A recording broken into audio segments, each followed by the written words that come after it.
Welcome back to part 5 of our Airstream carport project.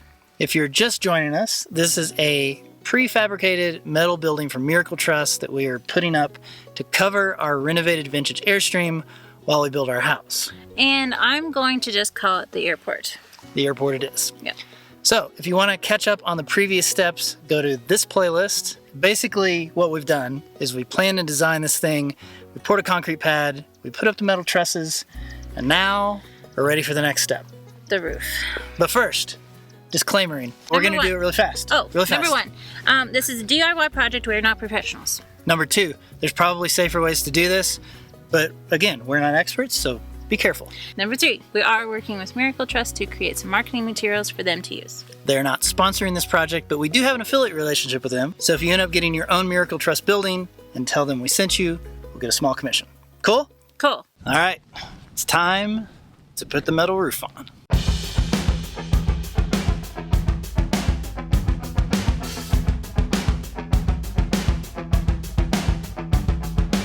All right, we got the first panel up, so we're gonna do the opposite side just to make sure those peaks are lined up and we have the same overhang on the fascia side. So it's going smooth so far.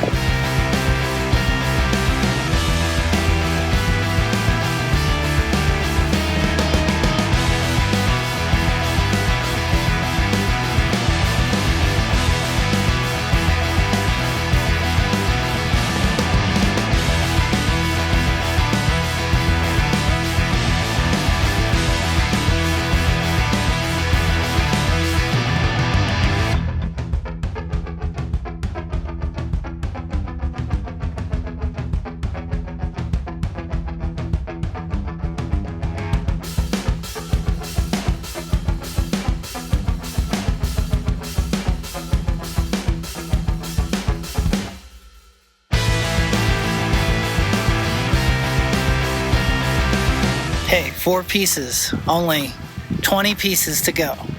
It's going a little slower than we thought. It's okay, we'll get there.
All right, so we have been working on these panels. We started yesterday and got about a third of the building done.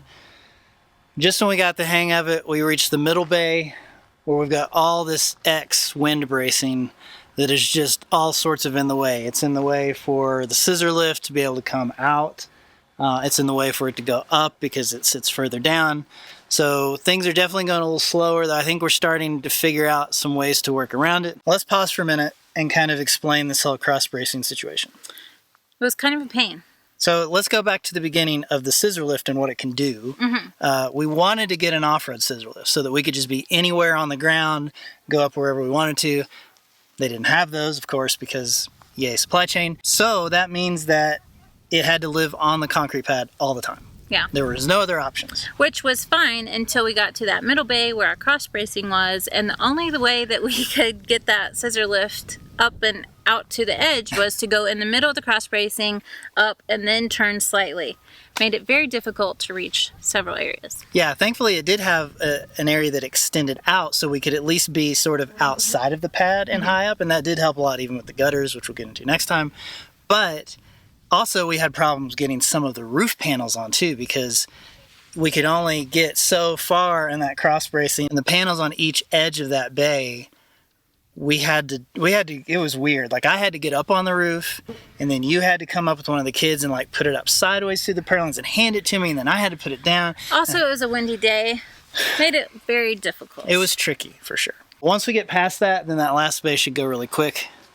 We just want to get this done so we can get the side pieces on and then put all the metal trim on. We don't really know where the world is gonna go, but now everybody knows that you can't stop for too long. Got to keep going. Don't really know where the world is gonna go, but now everybody knows that you can't stop for too long. Got to keep going. Don't really know where the world is gonna go, but now everybody knows that you can't stop for too long. Got to keep going. Don't really know where the world is gonna go, but now everybody knows that you can't stop for too long. Got to keep going.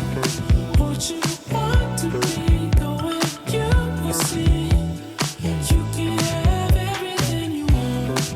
It's your destiny, be in harmony. We were never meant to be apart. What you want to be going, you see, you can have everything you want. It's your destiny, be in harmony. We don't really know where the world is gonna go, but now everybody knows that you can't stop for too long. Got to keep going. Don't really know where the world is gonna go, but now everybody knows that you can't stop for too long. Got to keep. All right, Jet, here's what's gonna happen. We're gonna turn this thing around so that the extended part is out past the building. Mom's gonna hand me that panel, so I'm gonna be sitting right here holding the panel.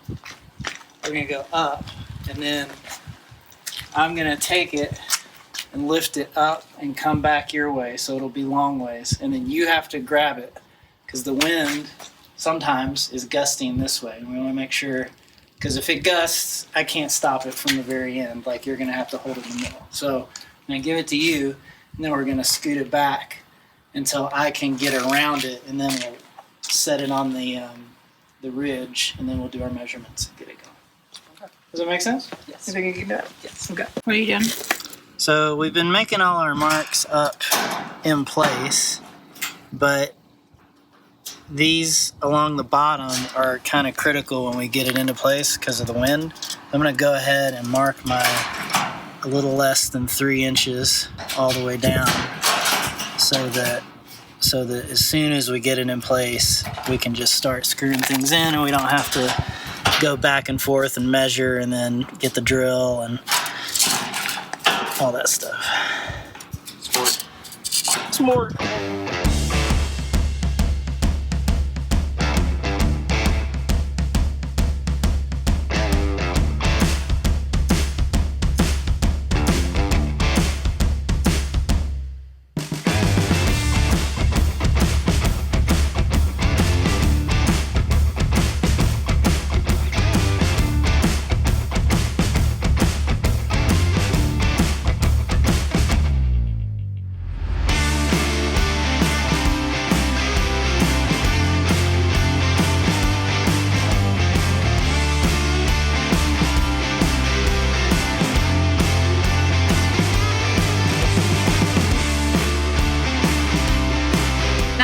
We put the last panels up, we needed to go back to the north side where we began and put that fascia board up. Yeah, and so, I mean, you can do this kind of however you want. We wanted to have a nice fascia trim, so we had to figure out that angle. It's a 312 pitch roof, and the best way we found was for me to actually get up on top of the roof and kind of lay down and hold that board up at the top, and then you came up with the scissor lift, we got a few screws in, and then we would go back and readjust. Yeah, it was a little difficult, a little tricky. Yeah. But we managed. And then after that, we came back with the metal trim and had to do the same thing. Had to get it all cut so that it lined up. Yeah. We finally got it.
few panels were also a little tricky because up to this point, we were able to put the panel in place and then come to the side of it and go up and sort of stand over and put all the screws in. Once you get to the end of the cement pad, you can't do that anymore.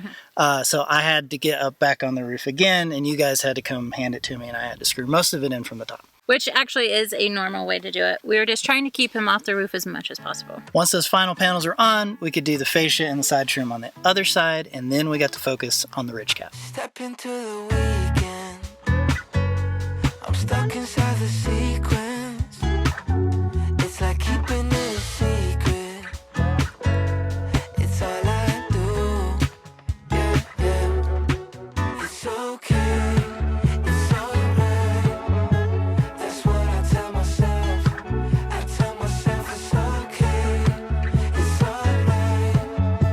Do with it what you will. Tell me how you really feel. Dancing in the dark. Can you see what's come between us? Dancing in the dark. I want that real love. Want that real love.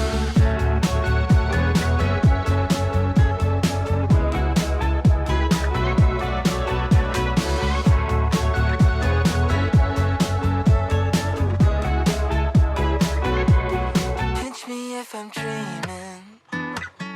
Wake me up inside this feeling. We're so in and out of season. But what can I do? It's okay. It's alright. That's what I tell myself. I tell myself it's okay. It's alright. Do with it what you will. Tell me how you really feel. Dancing in the dark. Can you see what's come between us? Dancing in the dark. I want that real love. Want that real love.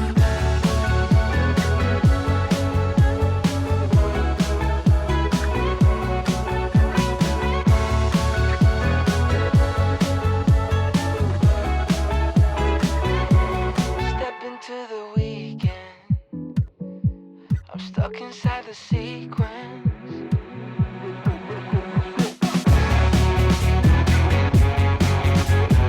Jonathan's up on the roof, putting the ridge cap on. I have one job, and that's to watch his crack. Looks good, babe. Looks good. Can you see what's come between us? Dancing in the dark. I want that real love. Want that real love. Hey, would you look at that? We made it through another roofing project, and we're still married. High five. Now, this was our first gabled roof. Yeah.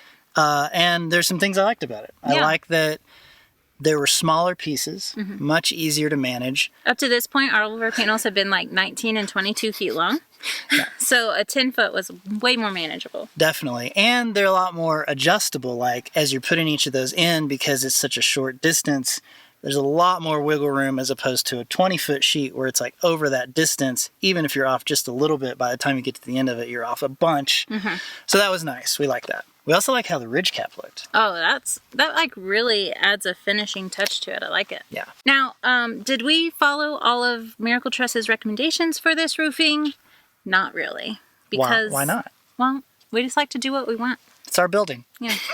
So they actually provided these extra pieces of metal trim that would wrap around the bottom of the 2x8s. Yeah, this was a piece that when we first saw it, I was like, what the heck is that We didn't know what it was. Yeah. So it was supposed to go, it's got like a 1.5 inch and then a 5.5 inch piece. It's an L shape. And that 1.5 was supposed to go on the bottom of the fascia board and then have that long piece go up. Which would finish it, would make it look It would really look nice. really nice. But we should shoot you on all our wood. Yeah. And I really like that crisp line of seeing the gutter and the fascia board. Like, it's going to look really nice when we get that up there. Also, it's an open-air building, and all the wood is exposed. That's true. So, it'll be fine. If it was an enclosed building, I totally would have gone with all of the trim pieces that they provided because it would just make it look a lot cleaner. And it would protect everything. Yeah. But in this case, it's as protected as it's ever going to be. So. That's true. Also, this trim decision does play into the fact that we'll be adding gutters to this roof because it's a big roof. We're going to catch all the water we can off of it. And weirdly, I think this ends up being the most difficult part of the project. You thought the roof was going to be bad? Just wait until next week when we start gutters. Gutters and downspouts. Oh my goodness. Both of those things together, combined with supply chain issues, incorrect ordering, bad measuring, and so many problems, guys. I'm gonna admit to this. It was all my fault. Just that one part. The rest of it was my fault. Okay, it was both of our fault. Okay, anyway, next week's gonna be really interesting when we get to gutters and downspouts. We'll see you then.